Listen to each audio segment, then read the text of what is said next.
Gary Shapiro, expert on innovation. Have we hit a wall with innovation, Gary? The government now is getting involved. Uber got banned in Germany. Is innovation finished? It's kind of like the American Revolution, you know? It never ends. The Americans rebelled because the Brits were telling us how we should do things, and that's what's going on now with innovation. So you have the old guard saying, we're the government, we're here to protect you, and they're telling people who want to rent their homes, people who want to use car services and others, that they can't do it. And what they're really doing is protecting entrenched interests, and that's not the role of government. So whether it's Uber and Lyft or Airbnb, yeah, there's a war on innovation because the internet has allowed new business models which allows people to deal with people, citizens to deal with citizens. And you know the government doesn't have to be involved in that. And that's what the war is about. Well, what about Eric Schneiderman in New York being concerned that Airbnb people aren't paying their taxes? That's a legitimate concern. It is a legitimate concern. My brother has his home in Hawaii on Airbnb, and he pays his taxes. So yes, you can require that people pay their taxes, but you can't shut them down. I believe him. Certainly, that's not a reason to shut people down. I mean, literally millions of people around the globe are now using Airbnb. It's making travel more accessible. And I wouldn't even say that it's taking away from the hotel business. More people are going to cities. More people are buying things at stores and paying sales tax. It's allowed travel to be easier. Same thing with Uber. It's not like it's totally taking away from cabs. It's giving people an alternative.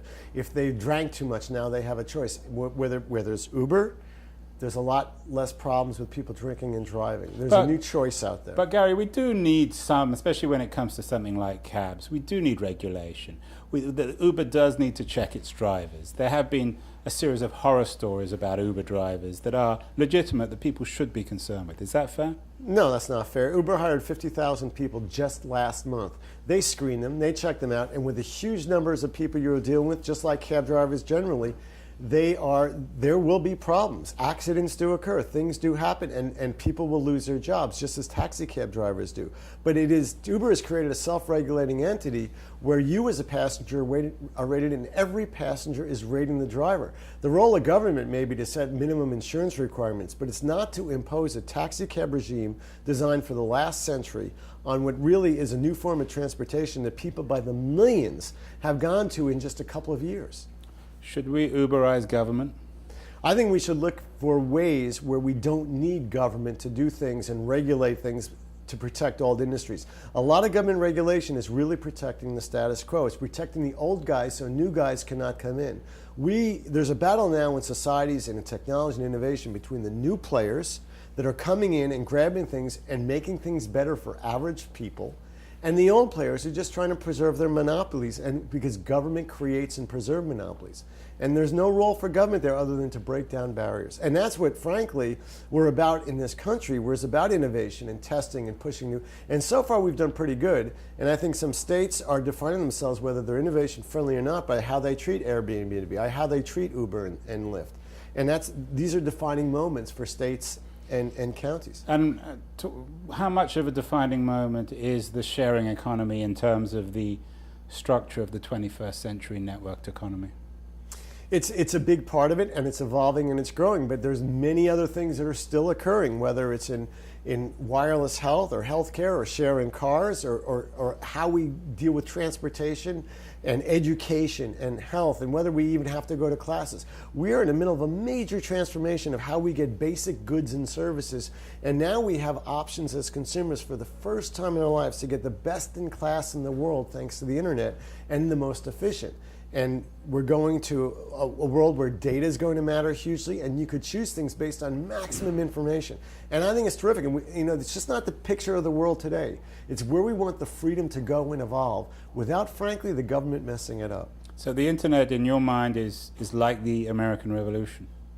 The internet is like the American Revolution in the sense that it's creating a new world where people have the right to deal with people. And government is not necessarily the solution to every problem. I mean, government has a huge role to do in a lot of different things. But sometimes it's better to allow the efficiency of the internet and the shared economy and people to people directly, rather than impose the government and say you have to play by our rules because there's no other way to do it, and they'll screw it up. We need new solutions that solve major world problems, whether it's hunger, water, agriculture, education, information, and even inequality. And the internet is the great equalizer, and we have to let it find its way and find its course, and the marketplace determine what succeeds. Finally, Gary, you spend a lot of time in DC. I think your office is there. Who gets this in DC? Who's on your side? Well, it's interesting. The Republicans and the Democrats are fighting to be positioned as being on our side. You see the Republicans now talking about Uber and how important it is. And you see the Democrats saying, wait a second, those are our people, the younger people that use that. So basically, if you look at the members of Congress, there are some great Republicans and there's some great Democrats, and they get it. And there's some Republicans and Democrats that are out there preserving the status quo and their financial contributors, and they don't get it. But time is on our side, because as time goes on, more Americans are using these products and they're demanding them. I mean, look what happened with the SOPA PIPA debate of just 3 years ago, where people said, this is unacceptable, Congress. You may be bought off by Hollywood and the music industry, but this is absolutely unacceptable. And now, you know, naming a bill SOPA PIPA is like naming your kid Adolf. It's dead forever.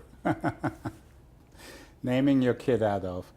I'm not quite sure what to say to that. Gary Shapiro, the president and president and CEO of the CEA, Consumer Electronics Association, the guy behind CES. As always, a great pleasure. Finally, Gary, why should we go to CES this year? Coming up, 3 months' time. Because you don't know what you don't know, but if you do go there, you will find something unexpected. You will have relationships are created. You will see the future. You will get business ideas, and you will be inspired, which is what is important to us as human beings. Well, there you have it. If you want to see the future, go to CES. Gary Shapiro, as always, pleasure. It is a pleasure being with you.